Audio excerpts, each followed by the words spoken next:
Hello grade 7 students, welcome to Math Like TV. Ngayon po ito ay continuation lamang sa ating nakaraang video about properties of equality. Okay, ang kanyang link ay nasa baba ng description sa video ito. Ngayon ating i-determine kung alin ang property ang pwede natin ma-apply sa mga given equation na ito. Okay? At ating papangalanan kung anong property of equality ito. Okay? Tapusin nyo lamang ang video ito hanggang sa dulo pang kayo ay merong matutunan. Bago natin simulan, tayo muna ay mag-pray. Dear God, as we begin this lesson today, we thank you for the gift of learning and the chance to explore the world around us. Please be with us, guide our minds, and help us to understand and remember what we learn. Bless our teachers and make this time of learning fun and exciting. In Jesus' name, we pray. Amen. Ngayon ating nang simulan. Ang ating direksyon for each problem, determine which property of numbers is being applied. Okay, ang given number 1, 8 plus 0 equals 8.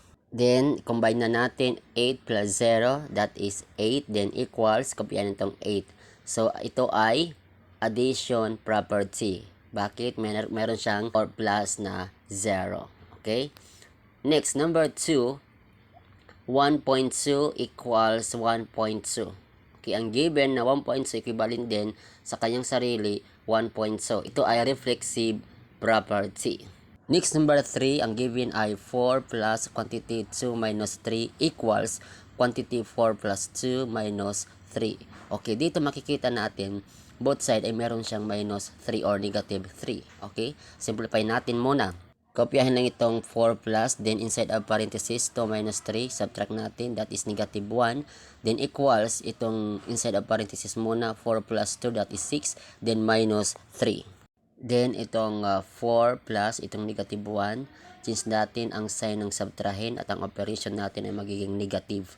So, that is 4 minus 1, that is 3, then equals 6 minus 3, that is 3. So, 3 equals 3. So, ito ay subtraction property.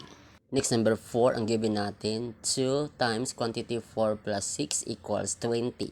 So, unang ating gagawin, ating munang ipag-add yung nasa loob ng close parenthesis. 4 plus 6, that is 10. Then, i-times natin sa 2, then kumpahin itong equals 20. Then, natin nang i-simplify. 2 times 10, that is 20, equals, kumpahin itong 20. So, 20 equals 20. Ito ay multiplication property. Next, number 5, ang given natin, 8 times 9 equals 9 times 8. Okay? So, pag i-multiply ito, both side equals 72. Okay? So, makikita natin, ang kanilang position ay pinagpalit lang. Yung 8 times 9 tapos 9 times 8. Ito ay symmetric property. Okay? Last, number 6, ang given natin ay 3x equals 15. So, gagawin natin, ating i-divide both side by 3. Okay? Itong 3 cancel out na, isolate itong x, then equals yung 15 divided by 3, that is 5. Okay?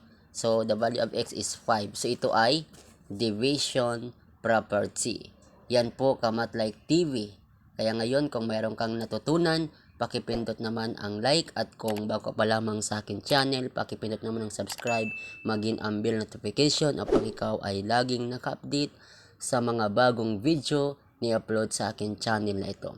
Maraming salamat po sa inyong panonood.